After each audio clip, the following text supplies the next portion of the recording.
사랑하는 여러분들께 오늘 예배 가운데 함께 하신 우리 모두에게 지치고 고난 삶을 살고 다시 하나님의 위로와 소망을 기대하며 하나님의 집에 나온 우리 모두에게 선하시고 신실하신 하나님의 은총이 늘 함께하기를 간절히 축원합니다. 아멘. 가을빛으로 물들어가고 있는 산과 공기와 하늘빛이 참 좋은 요즘입니다. 지난주에 제가 전도하면서 노방에 나가서 사람들 전도하면서 그랬어요. 가게에 들어가서 오늘 점심은 꼭 밖에 나가서 드세요. 깜짝 놀래 무슨 말입니까? 하늘이 너무 좋아요.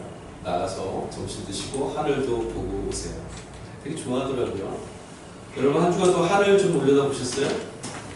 하늘 빛도 달라지고 높이도 달라지고 있습니다. 그렇게 좋을 수가 없어요. 모르고 있던 가을의 모습, 보이지 않는 그 가을의 모습이 새롭고 붉고 아름다운 옷으로 갈아입고 있는 자연의 모습 속에서 보여지고 있습니다. 가만히 들여다보면 그런데 그 속에는 하나도 같은 색깔이 없고 하나도 동일한 모습도 없습니다. 키가 똑같으면서도 하나도 없어요. 다 다릅니다. 서로 다른 수많은 색이 모여서 서로 다른 모습과 크기의 나무들이 모여서 때로는 가지 하나가 부러진 녀석도 있고 때로는 채 못 자란 녀석도 있지만 그들이 모여서 아름다운 하나의 가을의 빛을 보여주고 있습니다. 저마다의 다름이 또 저마다의 부족함을 채워주기도 하고 또 저마다의 좋은 점을 더 부각시켜주기도 하면서 그렇게 그런 모습 우리에게 보여주고 있는데 그들을 통해서 우리는 가을이 실제한다는 걸 알 수 있어요. 이런 모습을 가만히 들여다보면 역시 자연은 우리 모두의 스승이라 불리울만 합니다. 정신없이 살다가 자연의 모습을 보면 우리의 마음을 이렇게 지켜가야 하는데 우리의 삶의 여유가 이래야 되는데 이런 것들 자꾸 깨닫게 돼요. 그런데 이런 사근사근한 아름다움을요 멀리서 보거나 빠르게 지나쳐가면서 보면 절대 보이지 않습니다. 그저 느린 걸음으로 조금 더 가까이 조금 더 세심히 살펴보는 사람들의 눈에만 이 모습이 보여요. 빠르게 지나치다 보면 그냥 산이 그렇게 생겼나 보다, 산이 붓다 이렇게 말합니다. 그러나 빠르게 지나치지 않고 천천히 호흡과 함께 한 걸음 한 걸음 유심히 들여다보면 아까 말씀드렸다시피 너무나 다양한 색깔들이 그 안에서 조화롭게 모습을 이루고 있는 거 보게 돼요. 눈을 가지고 있다고 해서 누구나 다 볼 수 있는 건 아닌 것 같아요. 그렇죠? 우리 다 눈을 갖고 있는데 한 주간 똑같이 살아냈는데 어떤 사람은 꽃의 색깔이 변하는 것, 꽃이 지난주에 월요일 시작했을 때랑 주일을 맞기 어저께까지 어떤 모습으로 자라나고 있는지 잘 보는 사람이 있는가 하면 그런 게 있었어요 하면서 지나치는 사람도 있어요. 같은 하늘을 올려다보고도 그 하늘에서 하나님의 넓은 마음을 읽어내는 사람이 있는가 하면 하늘은 텅 비었다 말하는 사람도 있어요. 색깔이 변해가는 이 세상을 바라보면서 참 아름답다 말하는 사람이 있는가 하면 뭐가 두달리 다르냐 라고 말하시는 분도 있습니다. 그러니 모두가 다 눈을 뜨고 있다 그래서 모두 다 같은 가치를 발견할 수 있는 건 아님이 분명합니다. 우리는 가을이 우리 옆에 찾아온 것 자체도 인식하지 못할 만큼 긴장하게 살고 있습니다. 바쁘게 살고 있고 뭔가에 매몰돼서 살고 있는 것 같습니다. 천천히 걷지 못하고 가까이 가서 보지 못하는 그런 걸음을 살고 있는 것 같아요. 사람들 안에 이런 말이 있습니다. 사람들은 보고 싶은 것만을 보게 된다. 그렇죠? 여러분 그렇지 않습니까? 우리가 발견하고 보는 대부분의 것들은 실상 우리가 보고 싶어 했던 것들, 우리가 원했던 것들이 대부분입니다. 내가 보고 싶은 것들만을 찾고 그 원인과 결과, 사실이 어떠한지 관계없습니다. 그냥 내가 보고 싶은 것들로만 현실과 삶을 읽어내는 것이 우리들의 습성입니다. 내 마음이 좋지 못하면 아무리 아름다운 게 보여도 그 아름다움 보이지 않습니다. 하물며 그러지 않습니까? 우리나라 사람들이 어떻죠? 벌레 하나가 가을에 노래하는 걸 보고도 우리나라 사람들은 서양 사람들은 그러더라고요. 야, 풀벌레 노래한다. 우리는 뭐라 그래요? 슬피 운다. 그렇잖아요. 구슬픈, 울고 있다. 이렇게 말하잖아요. 내 경험과 내 마음에 보고 있는 눈대로만 보는 거예요. 한국 땅을 혼란스럽게 몰아가고 있는 오늘의 모습을 보면 참 이런 시각이 우리를 얼마나 굳어지는지 좀 보게 됩니다. 공산주의 이데올로기에 사로잡힌 사람들에게는요, 나 이외의 모든 사람들은 다 붉은색입니다. 무엇을 말하고 있는지, 무엇을 하고 있는지 관심 없습니다. 그저 나와 다르면 그는 불순한 사람이고 색깔이 다릅니다. 이것뿐만 아닙니다. 종교도 마찬가지예요. 제가 몇 주간 이렇게 지내면서 속상하고 힘든 게 정치나 이데올로기 여러 가지 일들 속에서도 이렇게 처참하진 않았었는데 요즘 더 힘든 게 뭐냐면 기독교, 우리 교회 안에 각 교단과 이 정책과 위반을 하는 이 모습들을 보면서 각 교단이 이번에 총대가 다 있었거든요. 그들 안에서 선언되고 확인되는 것들을 보면서 참 참담했어요. 나와 다르면 다 이단이고 나와 다르면 다 마귀고 우리는 다 옳고 우리는 다 의롭다 얘기해요. 한마디로 딱 그런 것 같아요. 어떻게 하면 하나님의 시선대로 사람을 구원하여 어떻게 하면 그들을 평안과 자유의 천국으로 보낼까 고민하지 않고 다 따라가서 지옥 보내려고 혈안을 내는 사람입니다. 너는 이러니까 지옥 갈 거고 너는 이러니까 지옥 가야 돼. 다 이런 얘기만 하고 있어요. 원인은 뭐죠? 다 내가 보고 싶은 것만 보는 거예요. 문화, 지역, 종교, 정치 모든 영역이 요즘에 보면 다 그런 것 같아요. 내가 보고 싶은 것들만 찾고 있고 또 그것을 보려고만 하고 그것과 다른 것이 보일라 치면 뿌리치는 것이 오늘 우리가 살아가고 있는 세상의 모습인 것 같아요. 그러니 필연적으로 우리가 살고 있는 이 땅이요 갈등하고 충돌하고 하는 건 당연한 겁니다. 다 다르니 그것이 어떻게 화합할 수 있겠습니까? 다 다르니 나와 다르다라고 손가락질하고 있으니 어떻게 살아갈 수가 있겠습니까? 개인의 삶도 마찬가지인 것 같아요. 우리들 개인들도요. 내가 보고 싶어하는 것들을 같이 보는 사람들을 찾아요. 내가 보고 싶어하는 것들을 같이 원하는 사람들과 우리 친밀해집니다. 그래서 우리 다 끼리끼리 모입니다. 그렇잖아요. 끼리끼리 모여있는데 나랑 다른 사람하고는 잘 안 어울려요. 다 비슷비슷하고 고만고만해요. 그리고 나서 그 밖에 있는 사람들을 우리와 다르다라고 얘기하죠. 그러니 끼리끼리 모이는 곳에 나와 다른 이의 사이에 두텁고 높은 경계만 자꾸 뚜렷해져만 갑니다. 그래서 우리들의 눈은 어느새 모나게 되어서 모두를 나 이외의 모두를 낯설은 이방인으로 자꾸 만들고 있습니다. 자연은 시간이 지날수록 변화와 다름에 유연해져 가는데 계절이 바뀌어갈수록 자연은 옷을 갈아입는데 거스름이 없는데 우리는 사람들은 우리들의 삶이 이상하게 나이가 들수록 시간이 지날수록 나의 시각, 나의 가치, 나의 기준, 나의 신앙 이 틀이 자꾸 고정되어지고 굳어져만 가고 있어요. 지금 여러분들의 눈은 무엇을 보고 계십니까? 한 주간 동안 여러분들은 무엇을 추구하고 무엇을 바라보며 살아오셨습니까? 즐겁고 깊은 것? 아니면 좀 불편하고 까다로운 것? 아니면 나와 다른 어떤 사람의 관계? 무엇을 보고 오셨습니까? 아니면 내가 추구하는 것은 뭐였습니까? 여러분의 마음이 한 주간 동안 계속 매달려 있던 것들은 뭐였습니까? 사람이었습니까? 가치였습니까? 아니면 하나님이셨습니까? 여러분의 가치관의 눈은 나 아닌 사람과 세상을 어떤 식으로 또 무엇이 기준이 되어서 이해하고 해석하고 받아들이고 있습니까? 제가 가을 타서 그런지 몰라도 이런 생각이 자꾸 들어요. 과학이 발달하고 경제 규모가 자꾸 확장되어지고 잘 사는 나라들일수록 사람들이 가지고 있는 기준과 가치가 점점 눈에 보이는 것들을 붙잡아요. 그렇죠? 돈, 아파트, 자동차, 직장, 화려한 스펙, 걸가는 명성 이런 것들 눈에 보이는 것들이 기준이 되어서 사람도 이것으로 평가내리고요. 사람도 이것으로 계층을 나누고요. 사람을 판단하고 파악하는 것도 이것을 가지고 나눠요. 저 사람 꽤 능력 있어. 저 사람 꽤 괜찮아. 대부분 그 사람을 해석하는 데 있어서 그 사람의 내면을 들여다보는 눈을 가진 사람은 요즘 많지 않아요.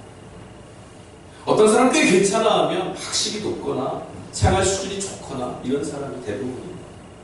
저 사람 꽤 능력 있어. 앞으로 전도가 유망해. 뭘 보고 얘기하죠? 그 사람의 직업이나 스펙을 보고 그 사람이 가지고 있는 가치나 그 사람의 사람됨이나 그 사람의 영혼이 그리고 있는 모양을 아무도 보지 못해요. 이상합니다. 고도로 기술이 발달되어지고 저 우주 밖에까지도 볼 수 있다고 말하는 이 시대인데 한 사람 안에 있는 것도 보지 못하는 계절의 변화도 알 수 없는 생명이 무엇인지 읽어낼 눈도 잃어버린 그런 시대에 우리 살고 있어요. 사람을 보아도 그 사람의 됨됨이, 품성 그거 읽는 거 미숙합니다. 사람, 어떤 사람을 딱 봤을 때 그 사람의 됨됨이를 읽어낼 수 있는 그런 눈 가진 사람 흔치 않아요. 현혹됩니다. 왜요? 보여지는 것에 익숙해져 있거든요. 마땅히 봐야 될 것은 그런가 하면 이제 보지 못합니다. 보지 않아도 될 가치는 우리 눈에 가득한데 마땅히 보아야 될 그런 것들은 이제 보지 못하는 시대였어요. 어디다 투자하면 돈이 되는지 잘 봅니다. 그렇죠? 어디다가 투자해야, 어디로 이사가야, 무엇을 해야 잘 살 수 있는지 잘 알아요. 다 전문가예요. 그렇죠. 그런데 사람이 어떻게 살아야 하는지, 상대와 더불어서 무엇을 나누며 살아야 되는지, 왜 사랑해야 되는지, 왜 바르게 살아야 되는지, 왜 정직해야 하는지, 왜 신실해야 하는지 그런 것들은 생각하지 않아요. 아니, 볼 수가 없어요. 그것의 가치를 보지 못해요. 제가 지난주에 문구점에 잠깐 들렸어요. 딸아이한테 뭘 좀 사주려고 문구점에 들렸다가 깜짝 놀랐습니다. 한 바퀴 그냥 뭐 살 게 없으니까. 그런 거 있잖아요. 왠지 그런 데 가면 살 게 막 있을 것 같은. 그래서 한 바퀴 막 돌다가 결국 쓸모없는 걸 하나 사오긴 했는데, 노트를 보다가요, 노트가 아기자기한데 거기에 글이 써있는 노트들이 많더라고요. 근데 예전에는 뭐 영어 알 수 없는, 뜻 알 수 없는 영어들 막 썼는데 봤더니 한국어로 써있는 노트들이 많더라고요. 봤는데 그 글을 보다가 깜짝 놀랐어요. 제가 기억나는 표현이 딱 이런 게 있었어요. 네가 공부하는 시간이 더 늘어나면 네 아내의 얼굴이 바뀐다. 그거 아이들 노트에 써있는 거예요. 제가 웃으면서 넘어가셨죠? 근데 저 그때 굉장히 충격받았어요. 충격받았어요. 공부를 하는 목적이 결혼 잘하려고 하는 거예요. 또 그렇다 쳐요. 그렇다 칩시다. 행복한 결혼이 얼굴이 아름답고 얼굴이 이쁜 사람 만나는 게 행복한 것입니다. 굉장히 섬찟했어요. 아이들에게 우리가 이런 가치를 계속 심어줍니다. 아이들. 눈에 보이는 것에 매몰을 돼서 살아가라고. 진짜 행복이 뭔지 모르고 살아가고. 얼굴 아름다우면 뭐합니까? 10년, 20년 지나면 다 변하는. 그렇잖아요. 근데 아이들이 그런 걸 좀 변해요. 아이들 안에 서로 하는 대화들 보면 굉장히 매정합니다. 좀 무섭습니다. 이러니, 이렇게 살아가니 내 맘에 들지 않는다고 타인을 무참히 살해하는 아이들도 생겨나고, 같은 또래 친구들 괴롭히고 돈 받고 팔아먹고, 장애인을 위한 교육시설, 그보다는 부동산값 오르면 무엇인가 선택해야 된다고 애뜬하고, 목숨을 잃고 희생당하는 이들을 바라보면서도 보험금이 얼마인가 이런 게 뉴스가 되는 세상. 이거 다 우리가 살아온 거리입니다.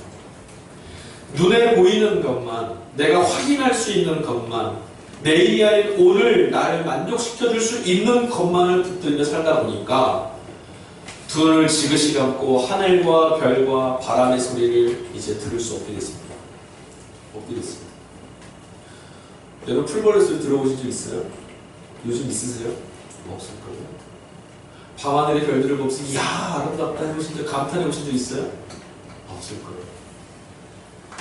가을밤에 풀벌레 소리나 꽃망울을 탁 터뜨리기 위해서 애쓰는 이런 생명의 소리 우리 이제 못 듣게 됐습니다. 보면서도 아무런 소리를 듣지 못해요. 그 안에 일어나는 그 놀라운 기적 같은 역사도 읽어내지 못해요. 그게 눈이 어두워졌어요. 사람이 사람을 사랑하고 섬기는 모습도, 선하고 아름다운 발걸음도, 조건 없이 나누던 푸근한 마음도 보이지 않는 세상에서 우리를 바라보고 계시는 하나님의 모습도 보지 못하는 이 불능의 세상에서 우리가 지금 살고 있다는 거예요.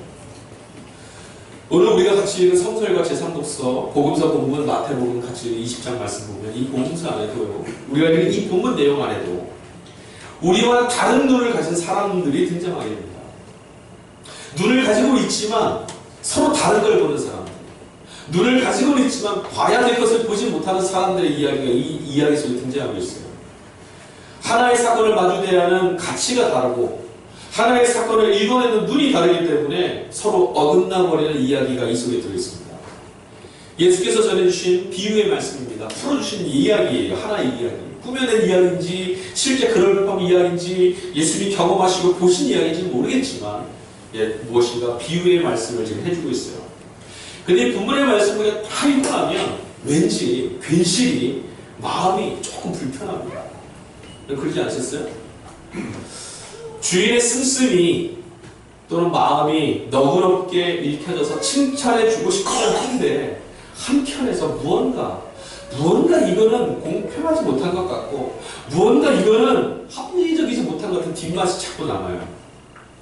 보통은 오늘 본문의 말씀을 함께 나누다 보면 보통 16절 말씀을 주제로 삼아서 신앙 공동체 안에서 교훈을 삼는 말로 이제 마칩니다. 보통은 그래요. 먼저 된 자가 나중 되고 나중 된 자가 먼저 된다 이 말을 가지고 공동체 안에서 나중에 들어온 사람, 힘이 없는 사람, 연약한 사람 함부로 대하지 말아라. 네가 나중 될 수 있다. 근데 이 말씀도 그 해석도 결국 유쾌하지 못해요. 왜요? 내가 나중되지 않겠다라는 이기심에서부터 비롯하는 그 동기가 순수하지 못해요. 그렇잖아요. 오늘 일단 이 본문 속을 보면 이 본문 속에 관찰할 수 있는 다른 시선들, 그런 당사자들은 첫 번째, 포도원 주인이 있어요. 일을 많이 필요로 하는, 일손이 많이 필요로 해서 사람들을 불러야 되는 주인이 있었습니다. 포도원의 주인이 있었고, 두 번째 등장하는 사람들은 포도원 주인이 먼저 찾아서 불렀던, 먼저 왔던 품꾼들이 있어요. 세 번째, 맨 나중에 불러서 나중에 일하러 온 품꾼이 있습니다. 그리고 예수님의 비유의 말씀을 듣고 있는 청중들과 오늘 이 말씀을 함께 보고 듣고 있는 저와 여러분, 이렇게 그룹이 나눠집니다. 포도원 주인은 오늘 본문의 말씀을 보니까 이른 아침에 3시, 6시, 9시 그리고 제11시에 각각 장터에 나가서 품꾼들을 불러 모았대요. 일할 게 많으니까. 그렇죠? 문제는 일이 다 끝나고 나서 벌어졌어요. 우선 8절 말씀을 보니까 맨 나중에 온 사람부터 품삯을 계산해 줍니다. 맨 나중에 온 사람부터. 우리는 보통 그러잖아요. 품삯을 주거나 뭔가를 인정해 주려면 제일 열심히 한 사람, 제일 먼저 온 사람, 제일 수고한 사람, 제일 괜찮은 사람.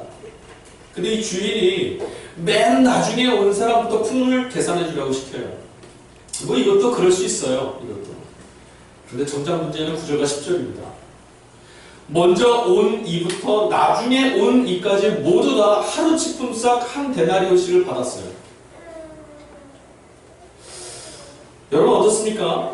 먼저 온 사람과 나중에 온 사람 이렇게 말할까 별로 감이 안 오시죠? 시간을 한번 제가 말씀드릴게요. 3시, 유대의 시간이 제3시는 오늘 우리 시간은 오전 9시예요. 6시는 저녁입니다. 9시는 오후 3시. 그렇죠? 11시는 오후 5시예요. 생각해보세요. 하루에 이 품꾼들이 일하는 시간이 오전 9시부터 오후 6시까지 한번 가정해 봅시다. 이른 아침 9시부터 와서 6시까지 뼈빠지게 일했던 9시간을 일한 품꾼이 있고요. 5시에 와서 1시간 일한 품꾼이 있어요. 자, 여러분이 아침 9시부터 일한 사람이에요. 근데 제가 오후 5시쯤 빈둥빈둥거리다 나타나서 여러분과 똑같은 돈을 받아주는 걸 보면 여러분 마음에 어떠시겠어요? 어떠시겠어요? 야, 저 주인이 마음이 너그럽구나 이런 생각하시겠어요? 아니요. 뭐야? 이게 뭐하는 짓이야? 오늘 이 먼저 온 품꾼들이 그랬어요. 뭐라고 말했냐면 저희가 우리와 똑같은 걸 받으니 우리에게 준 게 잘못됐다. 지금 먼저 온 이분들은요 주인하고 약속한 자기 몫을 정확히 받았어요. 그런데도 불구하고 저 사람은 어떻게 저렇게 해줄 수 있느냐? 그에 비하면 나는 지금 못 받은 겁니다. 당신은 불공평합니다. 이 얘기하는 겁니다. 이상해요. 이 글을 읽으면 어쩐지 이 주인이 너그럽고 예수의 말씀이니까 인자한 주인이야. 이렇게 마음을 위로하고 싶어도 왠지 뒷맛은 껄끄러워요. 이 주인 참 이 사람 분쟁 일으키고 공평하지 못하고 그 사람 불러주려면 나중에 뒤로 불러서 조용히 죽인다. 뭐 이런 사람이 다 있어. 왜 그럴까요? 우리들이 사는 세상이, 저와 여러분이 사는 세상이 내가 땀 흘리고 내가 정직하고 내가 성실하고 내가 착하고 선하게 사는데도 불구하고 그렇지 못한 사람보다 더 못한 그런 패배감과 열패감이 우리의 삶에 경험되고 있어서 어쩌면 이 이야기가 남 이야기 같지 않아서 불편할지 모르겠어요. 그런데 여러분, 주님은 여전히 먼저 품꾼들이 막 따져들기 시작했는데도 여전히 뭐라 말씀하시냐면 무심하게 이야기 계속해가요. 뭐라고 말했냐면 13절 이후에 주인이 이렇게 말합니다. 내 것으로 내 마음대로 하는 게 뭐 어떠냐? 내 것 가지고 내 마음대로 쓰겠다면 네가 뭔 소용이냐? 너는 내가 너한테 줄 거 줬잖아. 가지고 가라. 틀린 말은 아닌데 그렇죠? 근데 이런 식으로 말씀하시면 예수님 정말 사람 차별하시는 분 같아요. 그렇잖아요. 속상해요. 왜 차별해요? 여러분 잘 먹으세요. 사서도 안 가죠? 제가 대학생 시절에 아르바이트 꽤 많이 해봤어요. 여러 종류를. 우리 부모님 잘 모르시는데 그 돈 다 보이나 몰라요. 어쨌든 알바를 많이 했었는데 제가 직업 소개서 이게 소개를 통해서 공사장에서 이 알바하는 거 했던 적이 있어요. 그러니까 직업 소개서 아침에 일찍 가면요 사람 많습니다. 그러면 거기 그냥 죽치고 앉아 있는 거예요. 그럼 인솔이 필요한 분들이 막 와요. 와서 한 번씩 데리고 나갑니다. 자, 뭐 할 사람? 그럼 그따가 나가고 이거 할 수 있는 사람 한 번 데리고 나갑니다. 제가 대학교 때 그 친구들 3명이랑 같이 갔는데 남은 사람을 봤더니요 저희 3명하고 여자 많이 계신 어르신들 몇 분만 남았어요. 뭘까요? 대기 속에 있는 사람들을요 일손이 필요한 사람이 와서 한번 쑥 훑어봅니다. 그래서 누구부터 데려갈까요? 젊은 사람, 힘 있어 보이는 사람, 자격 있는 사람, 능력 있는 사람. 그 사람들 데려가요. 그러면 힘이 없고 자격도 없고 능력도 없는 사람들은 계속 남아있어야 합니다. 그래야 돼요. 오늘 본문의 말씀을 읽다 보면 유독 마음에 남는 사람이 누구냐면 제 11시에 장터에서 포도원 주인을 만났던 그 사람이에요. 한번 생각해 보세요. 제 11시면 하루 일과가 다 끝날 때입니다. 오후 5시라고 했어요. 그때까지 이 사람은 왜 거기 있었을까요? 포도원 주인이 6절을 보니까 그렇게 장터에 나갔던 11시에 나가서 그 사람을 보고 야, 니들 종일토록 여기서 놀고 있냐? 뭐 하는 거냐? 핀잔을 줘요. 여기까지만 해도 포도원 주인이 좀 섣부른 사람인 것 같았어요. 좀 사정도 물어봤으면 좋은데 니들은 핀잔 놀고 있냐? 이 게으른 것들아. 이렇게 말합니다. 그런데 그 사람은 이렇게 말합니다. 아무도 우리를 불러주지 않습니다. 근데 포도원 주인이 말합니다. 너희도 가서 내 포도원에 들어가. 괜찮다. 들어와라. 1시간밖에 안 남았는데요. 괜찮다. 들어와라. 포도원 주인의 부름에는 조건이 없었습니다. 1시간밖에 안 남았는데 아니 그런 말도 없었어요. 너 이거 할 줄 알아? 아니 이것도 아닙니다. 너 1시간 동안 이만큼 해낼 수 있어? 그것도 아닙니다. 그냥 들어와라. 내가 너도 택하겠다. 그리고 예수님께서는 이 본문의 말씀을 시작할 때 천국은 이 포도원 주인과 같다라고 말씀하셨습니다. 천국이 뭡니까? 예수님께서 소개해준 이 천국이라는 이 나라가 공간이 아니고 사람이라는 것, 그 말씀부터 낯설은데 이 포도원 주인이 천국이라니. 예수님 말씀은 뭐라는 걸까요? 무엇을 말하는 걸까요? 하나님의 나라는, 천국은 하루 종일 일을 얻지 못해서 자괴감과 슬픔과 걱정에 가득 찬 쓸모없다라고 버려진 그 사람들을 차별하지 않고 사특한 조건이나 이기심도 없이 아낌없이 받아주고 나누어주고 베풀 수 있는 나라. 구속하는 조건도 없고 누구도 소외시키지 않으면서 다 함께 할 수 있다라고 말하는 그런 나라. 그게 하나님 나라라는 거예요. 연약하고 모자라고 힘이 없다라고 발시당하지 않습니다. 너는 왜 요만큼밖에 일어서지 못했느냐고 손가락질을 나누지도 않습니다. 조금 가지고 있다라고 까지보지도 않습니다. 그저 원하는 이들이라면 누구라도 함께 할 수 있다라고 활짝 문을 열어놓는 것이 천국입니다. 누구라도 자신의 부족함 때문에 기죽을 필요가 없는 나라가 바로 천국이라는 거예요.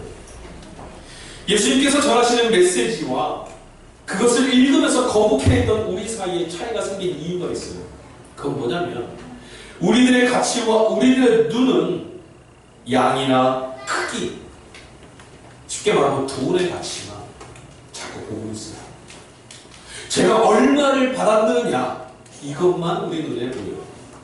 저 사람이 이만큼 받았어 이것만 보여요. 먼저 일한 사람이나 늦게 일한 사람이나 모두 품을 공급받을 수 있었다, 이 사실이 아니라 먼저 일한 이가 정당한 대가를 받고 있었다는 사실도 보이지 않고 나중 온 사람이 어떻게 나와 똑같은 대우를 받느냐, 나와 달라야 한다는 것을 말하는 우리의 시각, 이게 우리였어요. 그런데 그런 이기적인 눈과 탐욕의 눈, 나는 달라야 된다는 그 탐욕의 눈과 달리 예수님이 말씀해 주셨던 포도원 주인, 즉 하나님 나라는 사람만 보았습니다. 사람. 우리는 그 사람이 얼마를 일했고 얼마를 받았냐만 보이는데 하나님의 나라는 그도 사람이고 이도 사람이며 이도 하나님의 자녀다, 이것밖에 보이지 없어요. 그것밖에 없는 거죠. 하나님의 나라는 그 어떤 가치를 갖고 있지 않습니다. 하나님의 나라에서는 누가 신앙생활을 오래 했는지 묻지 않습니다. 하나님의 나라는 누가 더 11조를 많이 하는 성도인지도 묻지 않습니다.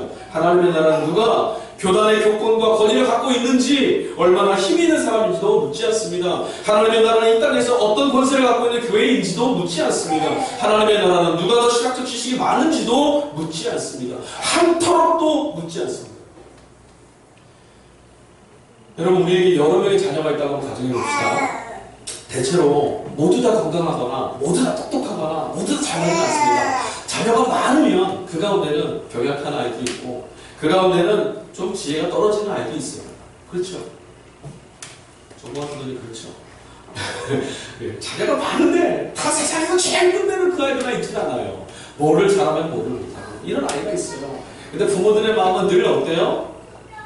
병약한 아이, 남들의 채이는 아이, 그 아이에게 마음이 쏟아지죠. 세상은 이렇게 말합니다. 실용성과 산술적 정의에 입각한 세상은, 세상의 가치는 이렇게 말해요. 강한 아이에게 더 약도 보약도 져줘서 더 튼튼하게 만들어주고, 똑똑한 녀석 학원도 보내고, 그래서 엘리트 학교도 보내고, 그 아이 지지해주고 투자해서 출세하고 시켜보자.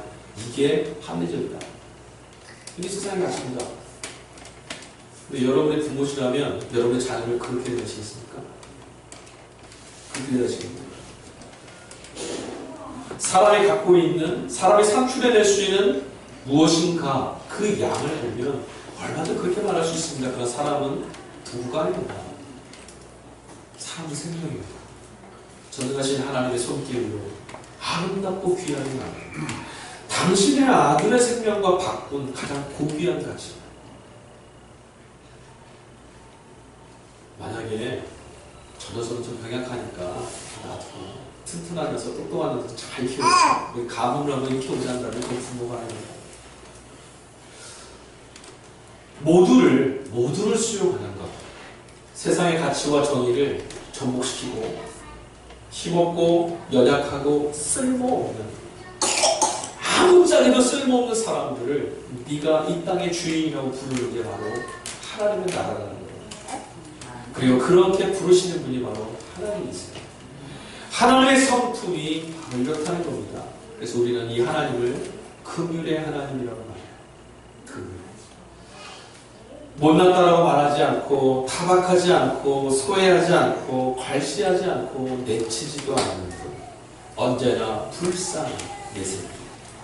언제나 불쌍한 내 새끼라고 끌어안으려고 하시는 그분이 바로 하나님이시죠. 그분은 자신의 기준이 아니라 우리의 상황과 우리의 형편에 귀를 기울이시는 분이에요. 하나님이 만약에 내가 기준이니까 이 밑으로는 다 끝이야 하면 어떻게 될까요? 이 세상은 다 끝입니다. 누가 구원받겠습니까? 근데 하나님은 하나님의 기준으로 우리를 판단하지 않습니다. 하나님은 늘 우리의 상황 속으로 우리 한 사람 한 사람이 치열하게 살아내는 그 삶의 자리 가운데 귀 기울이시는 거예요. 너도 들어와라. 세상은 너에게 외면했을지 몰라도 나는 너를 부르니 너도 들어와라. 아무것도 묻지 않겠다. 이런 긍휼은 상대를 향한 깊은 헤아림이 전제되어야만 가능합니다. 이쯤 되면 애당초 먼저 온 품꾼과 나중 온 품꾼의 사이에서 마음이 불편했던 우리들을 결국 헤아림과 공감력이 받아들일 기회입니다. 사람의 아픔, 사람의 고통 읽어낼 수 없습니다.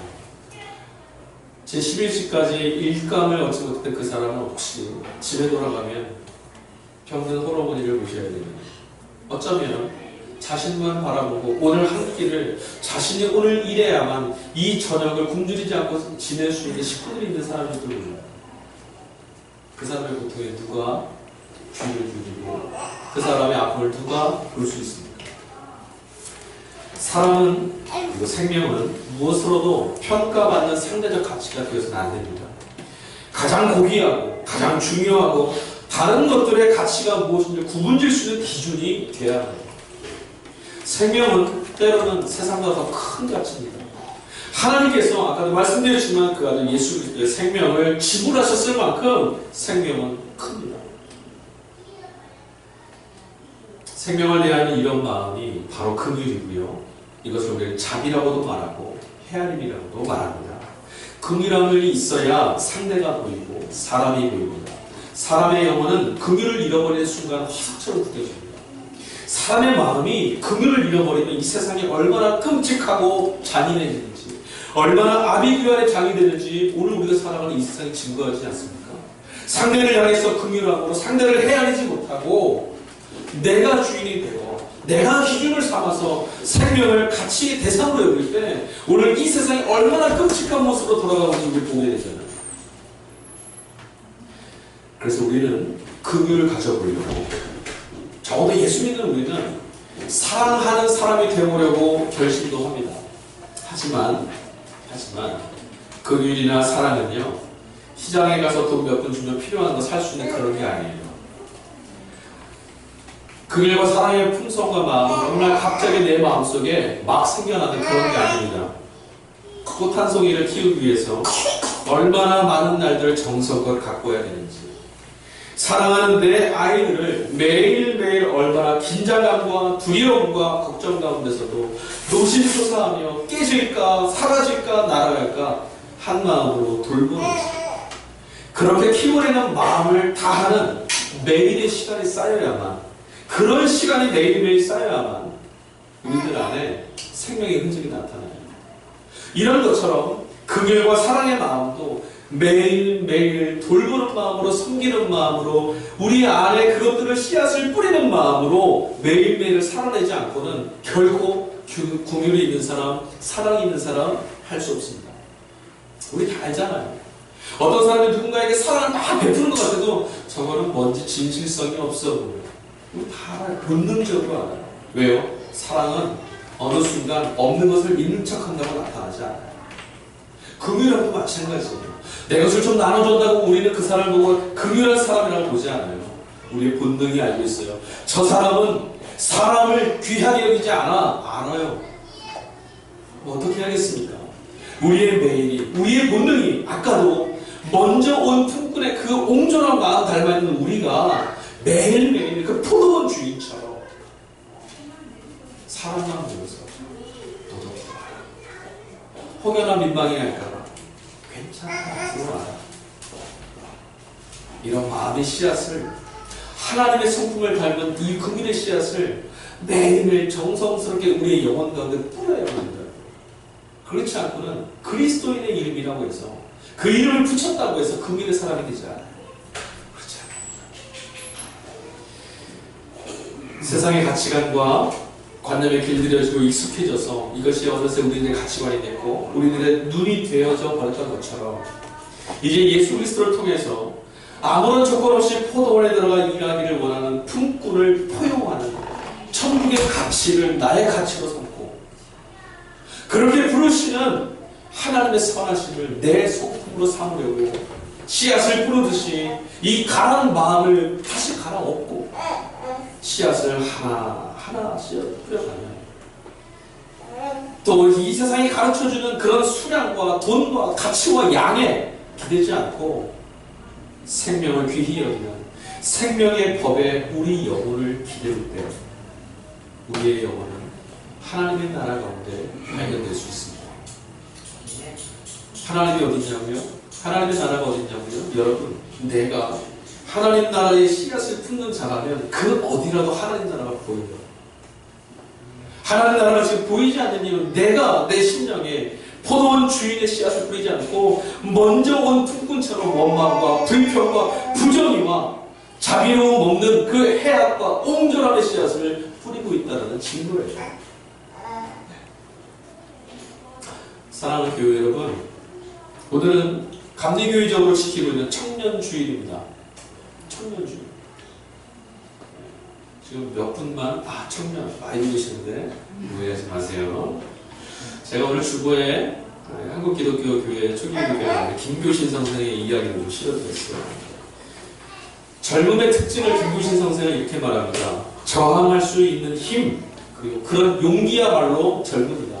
그러니까 젊음은, 성경이 말하는 젊음은 나이에 많고 적음이 아니라는 거예요. 그러니 우리 권사님들 실망하지 마십시오.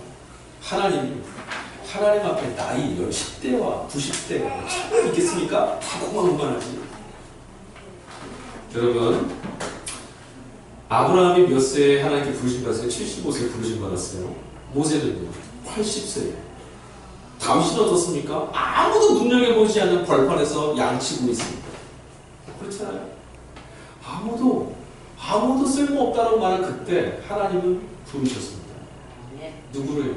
당신의 일을 맡기실 사람. 당신의 일을 맡길 사람. 이 사람들 다 어떻게 해서 하나님 부르신 줄 알아요?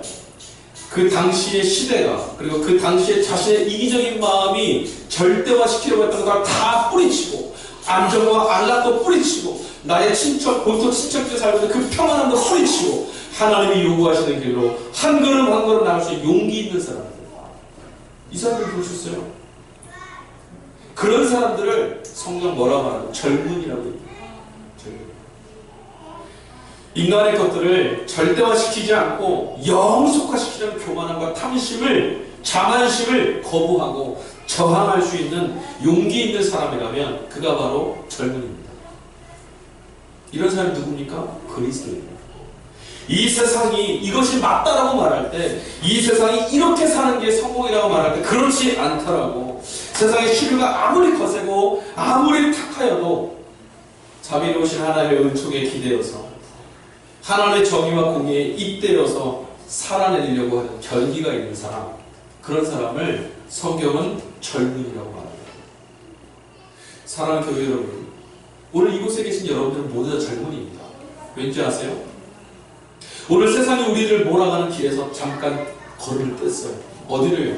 하나님께서 이 세계를 이끌어 가시는 그 시간에, 하나님의 그 집에, 하나님의 통치에 우리의 삶을 던지려고 오늘 이곳에 왔습니다. 세상에 많은 사람들이 한 길을 가고자 할 때 그것은 옳지 않다라고, 나는 이 길을 택하겠다고 여러분 거부하고 저항하셨습니다. 이런 용기가 있다면 젊은이가 아니겠습니까? 여러분, 믿음의 삶을 사는 것이, 기독교인으로 사는 것이 바로 젊음의 삶입니다. 이 시대는 점점 쇠락해가고 있어요. 이 쇠락해가는 시대를 누가 깨어냈습니까? 하나님의 눈으로 세상을 바라보고 하나님의 눈으로 이 세계를 이끌어가고 만들어갈 수 있는 사람, 바로 저와 여러분에게 하나님은 꿈을 갖고 계세요.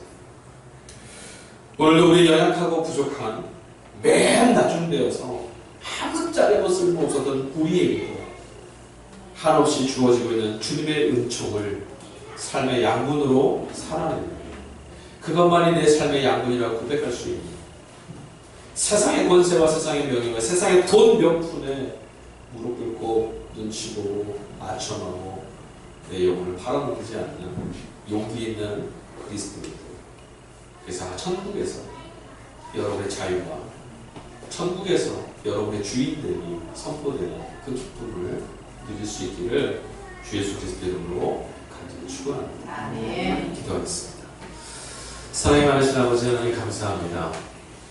우리는 하나님 나라에 받아들임 당한 사람들입니다. 주님이 우리를 아무런 조건 없이 받으셨으니 우리에게 행하신 그 자비로우심과 은혜를 감사하며 우리가 살아가는 이 세상으로 그 자비로운 땅을 만들 수 있도록 옹졸한 마음으로 살으라고 몰아세우며 너 혼자 살고 잘 살라고 만들어가는 재촉하고 있는 이 세대 가운데 너그러운 하나님의 나라를 함께 만들어가는 주님의 사람들 되게 하여 주시옵소서.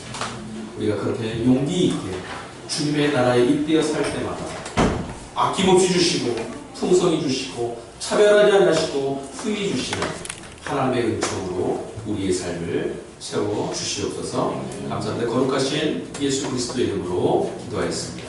아멘. 이 시간 찬송가 317장 1절과 5절 같이 찬양하시면서 준비하신 힘을 하나님 앞에 드리겠습니다.